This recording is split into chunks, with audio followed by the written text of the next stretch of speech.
Hi hello ನಮಸ್ಕಾರ ಎಲ್ಲರಿಗೂ Mamata food ಕೋರ್ಟ್ಗೆ ಸ್ವಾಗತ. ನಾನಿವತ್ತು ಬಟಾಣಿ ಕಟ್ಲೆಟ್ ಮಾಡಿದ್ದೀನಿ. ಅತಿ ಸುಲಭವಾಗಿ ಮನೆಯಲ್ಲಿ ನಾವು ಮಾಡ್ಕೊಳ್ಬೋದು ಮತ್ತು ಅಷ್ಟೇ ರುಚಿಕರವಾಗಿರುತ್ತೆ ಈ ಕಟ್ಲೆಟು. ಇವಾಗ ಬಟಾಣಿ ಚೆನ್ನಾಗಿ ಸಿಗ್ತಾಯಿದೆ, ನಾವು ಈ ಥರ ಎಲ್ಲ ನಾವು ಮಾಡ್ಕೊಳ್ಬೋದು. ಎಷ್ಟು ಟೇಸ್ಟಾಗಿರುತ್ತೆ ಅಂದರೆ ಒಮ್ಮೆ ನೀವು ಟ್ರೈ ಮಾಡಿಬಿಟ್ಟು ನನಗೆ ಹೇಳ್ತೀರಾ. ಬನ್ನಿ ನೋಡೋಣ ಇದು ಹೇಗೆ ಮಾಡೋದು ಅಂತ. ನಾನು 1 ಬಟ್ಲಾಗುವಷ್ಟು ಹಸಿ ಬಟಾಣಿ ತಗೊಂಡಿದ್ದೀನಿ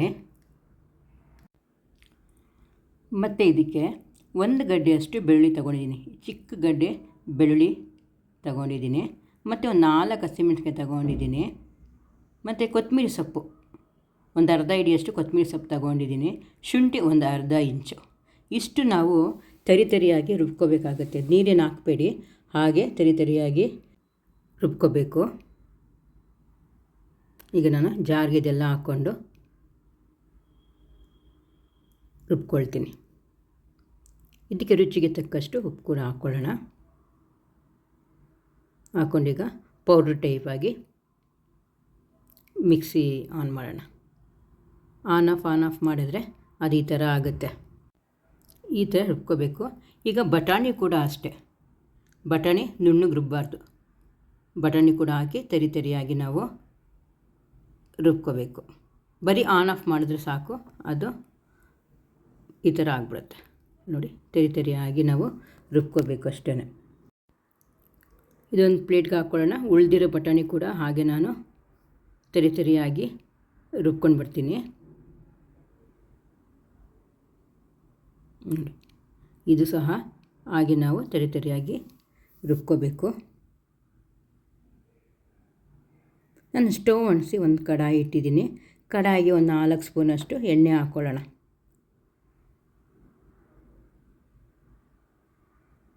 4 ಸ್ಪೂನ್ ಎಣ್ಣೆ ಬಿಸಿ ಆಗಲಿ. ಈಗ ಎಣ್ಣೆ ಬಿಸಿ ಆಗಿದೆ. ನಾನೊಂದು 1/4 ಸ್ಪೂನಷ್ಟು ಜೀರಿಗೆ ಹಾಕ್ಕೊಳ್ತಾ ಇದ್ದೀನಿ.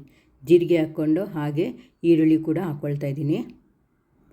ಈರುಳ್ಳಿಯನ್ನು ತುಂಬ ಕೆಂಪಗೇನು ಬಾಡಿಸೋದು ಬೇಡ, ಲೈಟಾಗಿ ಕ್ರಿಂಚಿಯಾಗಿ ಇರಬೇಕು ಈರುಳ್ಳಿ. ಇದಕ್ಕೆ ಸ್ವಲ್ಪ ಹಿಂಗೆ ಹಾಕ್ಕೊಳ್ಳೋಣ, 1-2 ಚಿಟಿಕೆಯಷ್ಟು ಹಿಂಗೆ ಹಾಕ್ಕೊಳ್ಳೋಣ. ಬಟಾಣಿ ಹಾಕ್ತೀವಲ್ವ, ಅದಕ್ಕೆ ಹಿಂಗೆ ಹಾಕಿದ್ರೆ ಚೆನ್ನಾಗಿರುತ್ತೆ. ಇದಕ್ಕೆ 2 ದೊಡ್ಡ ಸ್ಪೂನಷ್ಟು ನಾನು ಕಡಲೆ ಹಿಟ್ಟು ಹಾಕ್ಕೊಳ್ತಾ ಇದ್ದೀನಿ. ಈರುಳ್ಳಿ ಜೊತೆಗೆ ಫ್ರೈ ಆಗುತ್ತೆ ಚೆನ್ನಾಗಿ ಅಂತ. ಸ್ವಲ್ಪ ಹಸಿ ವಾಸನೆ ಹೋಗಬೇಕು. ಇದಕ್ಕೆ ನಾನೀಗ ಬಟಾಣಿ ಏನು ತರಿಯಾಗಿ ರುಬ್ಬಿದ್ವಲ್ಲ ಅದು ಕೂಡ ಹಾಕ್ಕೊಂಡು ಚೆನ್ನಾಗಿ ಇದರಲ್ಲಿ ಫ್ರೈ ಮಾಡ್ಕೊಳ್ಳೋಣ. ಲೋ ಫ್ಲೇಮಲ್ಲಿ ನಾವು ಫ್ರೈ ಮಾಡ್ಕೋಬೇಕು. ಇದಕ್ಕೆ ಒಂದು ಅರ್ಧ ಸ್ಪೂನಷ್ಟು ಧನಿಯಾ ಪುಡಿ, 1/4 ಸ್ಪೂನಷ್ಟು ಮೆಣಸಿನ ಪುಡಿ ಅಂದರೆ ಖಾರದ ಪುಡಿ. ಇದಕ್ಕೆ 1/4 ಸ್ಪೂನಷ್ಟು ಗರಂ ಮಸಾಲ, ಇದಕ್ಕೆ 1/4 ಸ್ಪೂನಷ್ಟು ಜೀರಿಗೆ ಪುಡಿ, ಸ್ವಲ್ಪ ರುಚಿಗೆ ತಕ್ಕಷ್ಟು ಉಪ್ಪು ಕೂಡ ಹಾಕ್ಕೊಳ್ಳೋಣ. ನಾನು ಉಪ್ಪು ಆಗಲೇ ಕೂಡ ಹಾಕ್ಕೊಂಡಿದ್ದೆ, ನೋಡಿಕೊಂಡು ಸ್ವಲ್ಪ ಹಾಕ್ಕೊಳ್ಳಿ. ಸ್ವಲ್ಪ ಅರಿಶಿಣದ ಪುಡಿ ಹಾಕ್ಕೊಂಡಿದ್ದೀನಿ. ಎಲ್ಲ ಚೆನ್ನಾಗಿ ಮಿಕ್ಸ್ ಮಾಡ್ಕೊಳ್ಳೋಣ. ಮಿಕ್ಸ್ ಮಾಡಿಕೊಂಡು ಈ ಸ್ವಲ್ಪ ತಣ್ಣಗಾಗಿ ಬಿಡಬೇಕು. ನೋಡ್ಕೊಳ್ಳಿ, ಉಂಡೆ ಥರ ಕಟ್ತಾ ಇದೆಯೋ ಇಲ್ವೋ ಅಂದ್ಕೊಂಡು ನೋಡಿಕೊಂಡು ಇದಕ್ಕೆ ಬೇಕಂದರೆ ಸ್ವಲ್ಪ ಇನ್ನು ಕಡಲೆ ಹಿಟ್ಟು ನಾವು ಸೇರಿಸ್ಕೋಬೇಕು. ಈಗ ನಾನು ಸ್ಟವ್ ಮೇಲೆ ತವ ಇಟ್ಟಿದ್ದೀನಿ. ತವಿಗೆ 1-2 ಸ್ಪೂನಷ್ಟು ಎಣ್ಣೆ ಹಾಕ್ಬಿಟ್ಟು ಸವರ್ಕೊಳ್ಳೋಣ. ಇದು ಶಾಲೋ ಫ್ರೈ ಮಾಡ್ತಾಯಿದ್ದೀನಿ. ಇಷ್ಟಿಷ್ಟು ಚಿಕ್ಕ ಉಂಡೆ ತಗೊಳ್ಳಿ. ಈ ಥರ ಉಂಡೆ ತಗೊಂಡು ಈ ಥರ ಪ್ರೆಸ್ ಮಾಡಿದ್ರೆ ಒಡೆ ಥರ ಆಗುತ್ತೆ. ಪ್ರೆಸ್ ಮಾಡಿ ತವದ ಮೇಲೆ ಹಾಕಬೇಕು. ನಾವು ಹಾಕಿ ಆ ಕಡೆ ಈ ಕಡೆ ಫ್ರೈ ಮಾಡ್ಕೋಬೇಕು. ಲೋ ಫ್ಲೇಮಲ್ಲೇ ನಾವು ಫ್ರೈ ಮಾಡ್ಕೋಬೇಕು, ಹೈ ಫ್ಲೇಮಲ್ಲಿ ಇಡಬೇಡಿ. ನೋಡ್ಕೊಳ್ಳಿ, ನಿಮಗೆ ಎಷ್ಟೆಷ್ಟು ಅಗಲ ಬೇಕು ಅಷ್ಟು ನಾವು ತಟ್ಕೊಳ್ಬೋದು. ಈ ಥರ ತಟ್ಕೊಂಡು ನಾನು ಹಾಕ್ಕೊಂಡಿದ್ದೀನಿ. ಇದ್ರ ಮೇಲೆ ಸ್ವಲ್ಪ ಎಣ್ಣೆ ಹಾಕ್ಕೊಂಬಿಡೋಣ. ಎಣ್ಣೆ ಹಾಕಿ ಸ್ವಲ್ಪ ಬೇಯಕ್ಕೆ ಬಿಡೋಣ. ಲಿಡ್ಡನ್ನು ಮುಚ್ಚೋದು ಬೇಡ.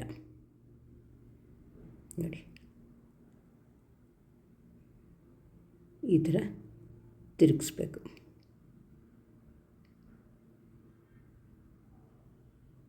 ಯಾಕಂದರೆ ಆಲ್ರೆಡಿ ಅದು ಫ್ರೈ ಆಗಿದೆಯಲ್ವಾ, ಸುಮ್ಮನೆ ಈ ಥರ ಫ್ರೈ ಆದರೆ ಸಾಕಾಗುತ್ತೆ. ತುಂಬಾ ಟೇಸ್ಟಿಯಾಗಿರುತ್ತೆ. ಈವ್ನಿಂಗ್ ಸ್ನ್ಯಾಕ್ಸ್ಗೆಲ್ಲ ತುಂಬಾ ಚೆನ್ನಾಗಿರುತ್ತೆ. ಯಾರಾದರೂ ಮನೆಗೆ ಬಂದರೆ ನೆಂಟರು ಮಾಡಿಕೊಟ್ರೆ ತುಂಬಾ ಇಷ್ಟ ಆಗುತ್ತೆ ಅವ್ರಿಗೆ. ಎಲ್ಲರೂ ತಿನ್ಬೋದು, ದೊಡ್ಡವರಿಂದ ಚಿಕ್ಕವರವರೆಗೂ ತಿನ್ಬೋದು ಎಲ್ಲರೂ. ಈ ಥರ ತಿರುಗಿಸಿ ಕೂಡ ನಾವು ಸ್ವಲ್ಪ ಮೇಲೆ ಎಣ್ಣೆ ಹಾಕೋಬೇಕು. ನೋಡಿ, ಇದಾಗಿದೆ. ನಾನು ತೆಗಿತಾಯಿದ್ದೀನಿ. ತೆಗೆದ್ಬಿಟ್ಟು ನಾನು ಸರ್ವ್ ಮಾಡ್ಕೊಳ್ತೀನಿ. ಯಾವುದಾದ್ರೂ ಚಿಕ್ಕ ಚಿಕ್ಕ ಫಂಕ್ಷನ್ ಇದ್ದರೆ ನಾವು ಈ ಥರ ಮಾಡ್ಕೊಳ್ಬೋದು. ಇವಾಗ ಬಟಾಣಿ ಚೆನ್ನಾಗಿ ಸಿಗ್ತಾ ಇದೆಯಲ್ವಾ, ತಗೊಂಡು ಬಂದು ಮಾಡಿಕೊಂಡ್ರೆ ತುಂಬ ಚೆನ್ನಾಗಿರುತ್ತೆ.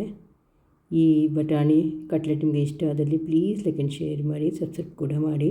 Thank you. ಟೊಮೆಟೊ ಸಾಸನ್ನು ಮಾಡ್ಕೊಳ್ಬೋದು ಮತ್ತು ಗ್ರೀನ್ ಚಟ್ನಿ ಕೂಡ ಮಾಡ್ಕೊಳ್ಬೋದು ನಾವು.